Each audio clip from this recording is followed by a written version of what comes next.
안녕하세요. 인테리어를 사랑하는 남자 인사남TV의 조찬 대표입니다. 여러분 그동안 잘 지내셨나요? 자, 오늘은요 지난 시간에 이어서 이제 돈 버는 인테리어 꿀팁, 그 중에서도 욕실편에 대해서 좀 중점적으로 다뤄드리려고 하는데요. 지난 시간에 저희들이 이제 떠바리 시공이냐 아니면 일반적으로 덧방 시공이냐 라는 거에 대한 장단점에 대한 차이점, 이런 부분을 좀 설명을 드렸어요. 만약에 못 보셨다 그러면 이쪽에다 링크 걸어 드릴게요. 한번 보시면 될 거고요. 자, 그럼 오늘은 무슨 내용을 갖고서 여러분들에게 좀 찾아뵙느냐, 욕실을 여러분들 공사를 할 때 현장 반장님들께서 말씀하시는 이 욕실에 대한 용어들이 이게 뭔 소리인지 잘 못 알아들을 때가 있어요. 뭐 아무래도 이 인테리어 상담을 받거나 인테리어 직원들이 욕실에 대해서 뭔가 용어에 대해서 굉장히 잘 처음 들어보는 용어를 말씀을 듣게 되면 좀 자신감도 떨어지고 위축되기도 하고 그런 면들이 있기 때문에 욕실에 대한 부분의 용어를 좀 간단하게 정리하는 시간을 가져보도록 하겠습니다. 자, 우선은요 이 조적에 대해서 한번 말씀을 드려볼게요. 조적 얘기 많이 들어보셨죠? 이 조적이라고 하는 것은 무슨 얘기냐면 벽돌을 쌓아 올리는 공정이다 라고 보시면 되세요. 그럼 이 욕실 중에서 조적에 대해서 들어갈 수 있는 이 조적 공법이 들어갈 수 있는 곳이 대략적으로는 크게 한 세 가지 정도가 돼요. 첫 번째, 여러분들 제일 잘 알고 계시는 이 젠다이라고 하는 곳입니다. 젠다이 나중에 제가 설명을 좀 드릴 건데요. 주로 이제 우리 세면대에 보시면 벽돌 이렇게 단을 쌓아서 그 위에 이렇게 선반을 하나 올려놨어요. 그래서 나중에 이제 그 위에다 여러 가지 세면도구라든가 이런 것들을 수납할 수 있도록 만들어 드리는데, 이런 조적을 올려서 단을 쌓아 올려서 이 선반을 올렸다라고 할 때 이제 젠다이라고 하는 걸 조적을 쓸 수 있고요. 두 번째는 뭐가 있을까요? 요즘에 이제 인스타라든가 이런 거 많이 나오긴 하는데요. 파티션이라고 그러죠. 그동안은 우리가 이제 샤워 파티션 하게 되면은 유리 제품을 좀 강화되어 있는 친구를 썼었는데, 최근에는 이제 인테리어에 대한 디자인이라든지 이런 부분들이 조금 관여도가 높아서 조적을 쌓아서 파티션을 쌓는 경우가 있습니다. 나중에 저희들이 좀 구체적으로 이 설명을 좀 드리기는 할 건데요. 이 조적에 대한 파티션, 장점하고 단점이 있겠죠. 나중에 또 설명을 드리도록 하고요. 자, 그 다음에 마지막으로 조적을 쌓는다라고 하면 주로 이제 욕조에 보시면 욕조를 이렇게 세워놓고 욕조의 옆구리 부분이라고 하는데, 그쪽 부분은 이제 흔히 말해서 저희들이 이제 욕조의 치마 아니면 욕조 에이프론이라고 얘기를 하거든요. 이쪽에도 이제 조적을 쌓아서 벽돌을 잘 쌓아서 타일을 붙일 수 있도록 하는 공법, 이렇게 해서 조적이라고 하는 것은 간단하게 말해서 벽돌을 쌓아서 뭔가를 쌓아 올리는 작업이다 라고 보시면 될 것 같습니다. 자, 그러면 앞서 제가 설명드렸던 것 중에서 젠다이 라는 얘기 많이 나오죠. 일본말이라서 좀 죄송합니다.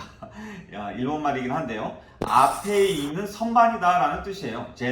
마에 라는 뜻인데 앞에 있는 선반 이렇게 되는데요, 흔히 이제 허리춤 정도 되어 있는 곳에 특히 이제 세면대 수도꼭지 이 수전 위에 많이 붙어 있죠. 이 친구인데요.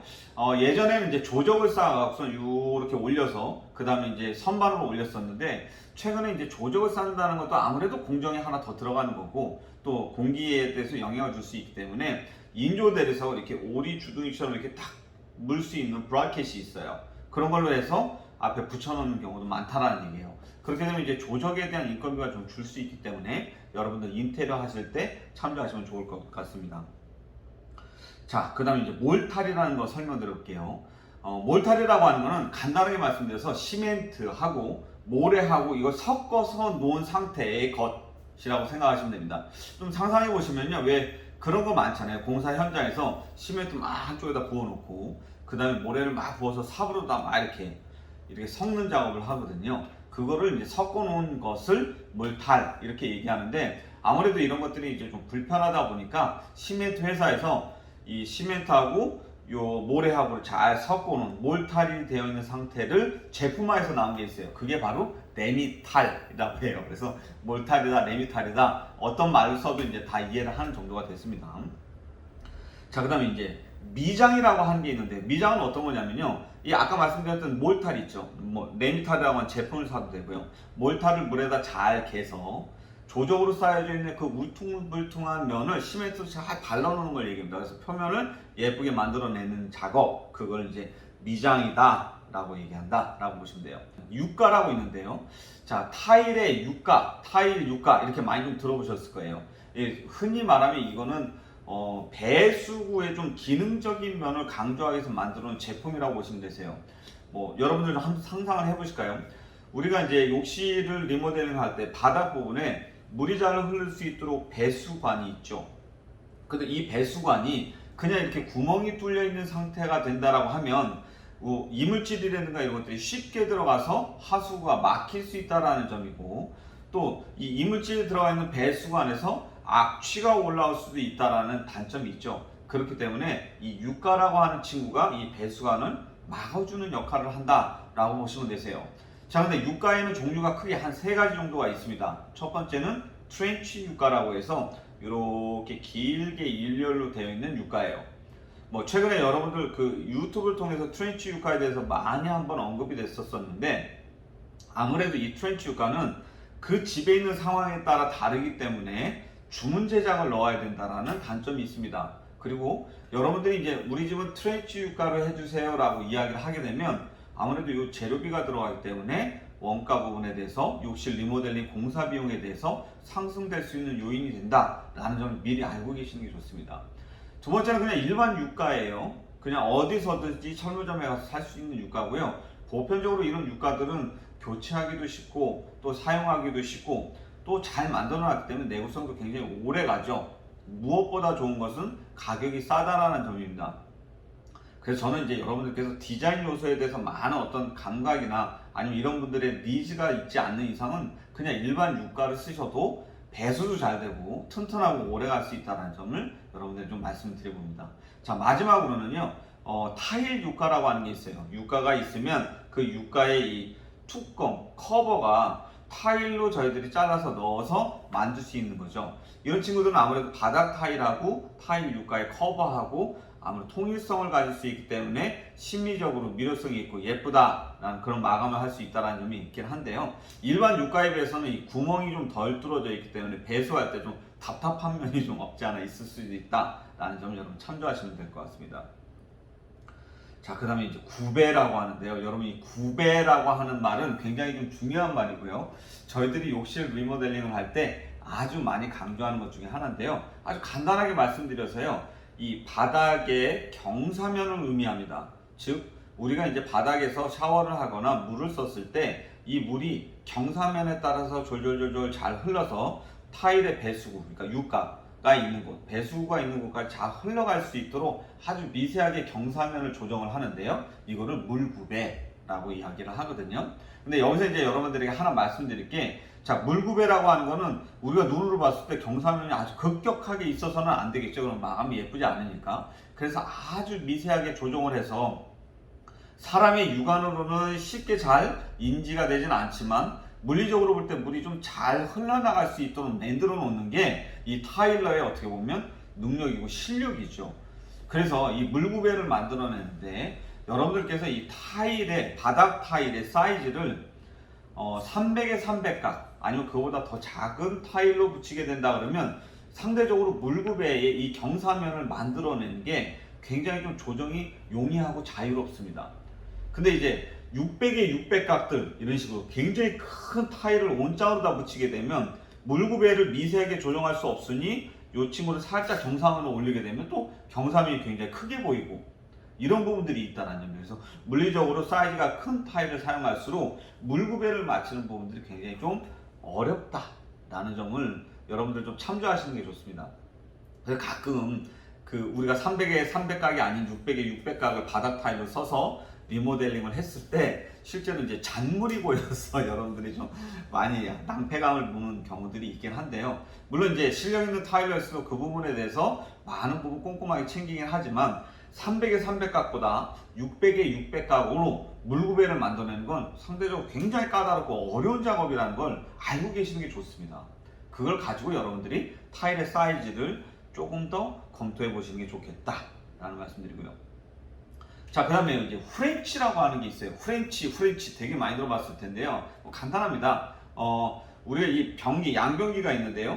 양변기를 번쩍 드러내면 그 안에 이제 오수가 내려갈 수 있는 배수관이 있습니다. 이 배수관을 양변기하고 연결시켜주는 일종의 부품이다 이렇게 보시면 되세요. 그래서 이 프렌치가 정식 프렌치가 있고 뭐 편식 프렌치가 있는데 이 부분은 여러분들까지는 뭐 아시거나 이해하실 필요는 없고요. 나중에 이제 저희들이 이제 직원 교육을 위해서 컨텐츠를 좀 만들어 드릴 예정인데 그때 한번 좀 더 집중적으로 다뤄보도록 하겠습니다. 자, 그 다음에 앵글 밸브 들어보셨죠? 앵글 밸브라는 건 뭐냐면 주로 이제 우리 세면대의 수도관하고 연결되어 있는 건데요. 벽 쪽에 보시면 이렇게 볼록 튀어나와 있는 따뜻한 물하고 찬물이 나올 수 있는 밸브가 있어요.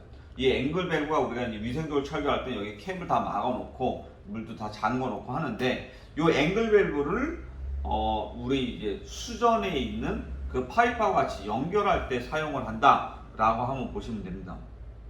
그래서 이 수도꼭지와 연결할 수 있는 레버다 이렇게 생각하시면 되는데 여러분들에게 한 가지 말씀드릴 것이 일반적으로 우리가 기업에서 만들어내는 그 세면대인 경우에는 대부분 보편적으로 앵글 밸브하고 잘 연결될 수 있도록 사전에 다 연구를 해서 만들어내죠. 근데 이제 간혹 여러분들께서 욕실 리모델링 하시면서 이제 하부장, 특히 하부장 중에서도 여러분들이 그냥 원하셔서 덜컥 이제 사오시는 경우들이 있어요.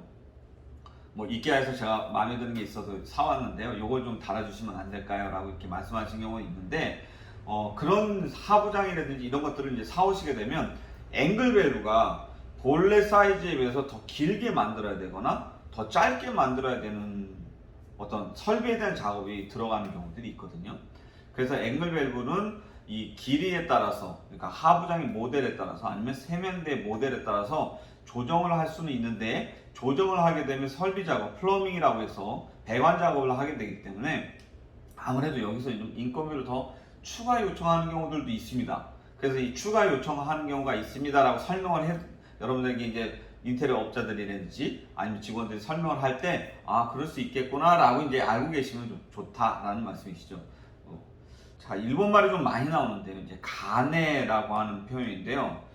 가네라고 하는 건 그냥 어떤 기울어짐, 어떤 특정 부분의 기울어짐을 표현할 때 쓰는 말이다. 이 정도만 알고 계시면 되겠습니다. 그래서 흔히 이제 현장의 반장님들이나 아니면 이제 우리 인테리어 디자이너 분들이 설명을 할 때 물 구배를 맞추기 위해서요. 이쪽에 가내를 좀 세게 잡았습니다. 이런 얘기를 할 때가 있거든요. 그러니까 물구배 기억나시죠? 물이 이렇게 흘러가는 경사도를 의미하는데 이 흘러가는 경사도를 제대로 오롯이 맞추기 위해서 한쪽 특정 부분에 기울어짐을 더 강조를 했습니다. 라는 그런 말이다. 라고 보시면 되겠어요. 또 일본 말이다. 죄송합니다. 이제 하스리라고 하는 게 있는데 하스리는 간단하게 설명드려볼게요. 주로 이제 우리가 떠바리 욕실 시공을 할 때 주로 많이 나오는 얘기 중에 하나인데요. 타일을 다 뜯어내고 났을 때 타일에 붙어있는 그 몰탈 아니면 뭐 시멘트 이런 부분들이 막 좀 표면이 거칠거칠하게 러프하게 나와 있는 경우들이 있죠. 그러면 이제 그 러프한 상태에서 우리가 다시 타일을 붙이게 되면 타일이 이렇게 좀 플랫하게 예쁘게 마감이 되지 않을 수도 있기 때문에 이 부분들을 좀 깎아내는 것 그거라고 보시면 되세요. 이렇게 좀 평평하지 못한 부분들을 평평하게 깎아낸다 라고 해서 그걸 이제 하스리 이렇게 얘기를 합니다. 그래서 뭐 그런 말씀 이제 주로 이제 반장님께서 타일을 이거 뜯어내는데요. 여기가 너무 터프하게 돼 있어갖고 하스리 작업하느라고 아주 굉장히 애먹었습니다. 이런 얘기를 많이 하시거든요. 그게 바로 타일 뜯어내고 다음 타일러가 타일을 붙이기 위해서 플랫하게 만들어내는 그 그라인더라고 해서 이 갈아내는 과정들, 깎아내는 과정들이라고 보시면 되겠습니다. 에이프론이라고 하면요, 흔히 말하는 치마를 의미해요. 욕조가 있으면은요, 여러분 그 욕조 이렇게 사람이 안으로 들어갈 수 있도록 이렇게 움푹 패여 있죠. 그걸 이제 욕조의 몸통이라고도 얘기하고 욕조의 텁이라고도 얘기를 하는데요. 욕조를 거기에 이렇게 설치를 하고 나면 이 욕조가 벽 쪽에 다 붙었기 때문에 한쪽 면에 이제 커버를 붙여야 되는 상황이 벌어지거든요. 대부분의 고객들은 이 욕조하고 이제 같은 계열로 세트로 나와 있는 커버를 붙이죠. 그래서 뭐 오닉스 계열이다 아니면 실키 욕조다 이런 여러 가지 욕조 종류에 따라서 얘를 붙이게 되는데 이 붙이는 옆구리 부분을 붙이는 이 커버 이 친구를 바로 에이프론이라고 얘기를 해요. 에이프론도 여러 가지가 있어요. 그래서 뭐 만약에 자녀가 좀 어리시다라고 하면 아이들을 이제 목욕을 시킬 때 에이프론 안에가 이제 움푹 들어가서 거기에 여러 가지 이제 세면도구라든지 샴푸 이런 것들 목욕용품들을 놓을 수 있도록 해놓은 에이프론도 있고요. 아니면 뭐 민자도 있고 여러 가지 문양도 있긴 한데 이제 에이프론 계열의 이 친구를 같이 붙여서 맞추는 것보다도 아까 처음에 말씀드렸던 것처럼 조적을 해서 거기에 타일을 붙이거나 대리석으로 다 마감을 해주시길 원하는 분들도 계시죠. 그래서 이제 에이프론이라고 하는 거는 이제 그런 것들이다 라고 보시면 됩니다. 그래서 이제 만약에 여러분들이 에이프론을 욕조하고 동일한 스타일대로 욕조와 동일한 세트로 다 붙인다라고 하면 추가 비용은 들어가지는 않을 텐데, 아까 사전에 말씀드렸던 것처럼 욕조의 커버, 그러니까 그 치마를 거기에 이제 조적을 쌓고 타일로 마감한다라고 하면 추가 비용이 들어갈 수 있다는 점은 사전에 인지를 하시는 게 좋겠습니다. 수건장은 다 알고 계시죠? 우리가 이제 앞에 세면대 위쪽에 붙어서 다양한 부분들을 수납할 수 있는 친구를 수건장이라고 얘기합니다. 수건장은 여러 가지 종류가 있으니까 여러분들이 이제 DR이라고 해서 디자인 리뷰 하실 때 여러분 골라주시면 되고요. 또 액세서리 3종 뭐 이렇게 얘기를 하는데, 액세서리 3종은 뭐냐면 흔히 말하는 우리가 샤워라는 부분에 이 코너 쪽에다가 올려서 붙이는 유리 선반을 얘기합니다. 거기 이제 샴푸라든지 이런 것들 욕실 용품 놓을 수 있는 거. 두 번째는 흔히 말하는 수건 말고요. 수건 거리. 수건을 걸을 수 있는 수건 거리. 그 다음에 휴지 거리. 그래서 수건 거리, 휴지 거리, 코너 선반, 이런 친구를 액세서리 3종입니다 라고 설명할 거예요. 그 다음 천장 한번 보실까요? 천장에 보시면 천장 도움이라고 되어 있는데, 지금 다 이제 플랫하게 만들어내는데 천장을 얘기해요. 천장이 물에 좀 강한 친구로다가 해서 ABS 재질로 해서 천장을 만들어 드리죠. 그래서 천장을 이렇게 딱 올려드리는 과정이라고 보시면 되고, 거기에 이제 천장 조명 2개 들어가 있을 거고, 환풍기인데 환풍기에서 흰펠 이런 얘기 많이 들어보셨을 거예요. 흰펠이라고 하는 건 브랜드의 이름입니다. 환풍기를 만들어내는 우리나라 국내 업체인데, 그래도 환풍기를 아주 잘 만들어내고 또 여러 가지 고급화되어 있는 다양한 제품이 있는 환풍기를 만들어내는 업체다 라고 보시면 되고, 또 만약에 이제 디자인을 하면서 저희들은요 이 환풍기를 댐퍼가 달려있는 흰펠 환풍기를 해드려요. 이렇게 얘기하면 댐퍼라고 하는 건 냄새가 역류되지 않도록 하는 기능을 가진 친구구나 라고 생각을 하면 되고, 흰펠이라고 하는 거는 환풍기를 만드는 회사의 이름인데 그 브랜드라든지 이런 것들이 명성이 있는 업체구나 라고 생각을 하시면 될 것 같습니다. 자, 그러면 여러분 오늘은요 욕실 현장 용어에 대해서 좀 다뤄봤거든요. 여러분들이 이제 직시공이라고 그러죠. 셀프 인테리어를 하셔서 현장 반장님들하고 커뮤니케이션을 하실 때, 아니면 인테리어의 여러 가지 회사들의 담당자들이 뭔가를 여러분들이 설명할 때 이게 그 말이었구나 라는 것들이 조금은 참조가 되셨으면 좋겠습니다. 오늘 저희들이 만들어준 컨텐츠가 여러분들에게 도움이 되셨다고 하면요, 좋아요, 구독, 그리고 알림 설정까지 부탁을 드리겠습니다. 여러분 행복한 하루 되세요. 고맙습니다.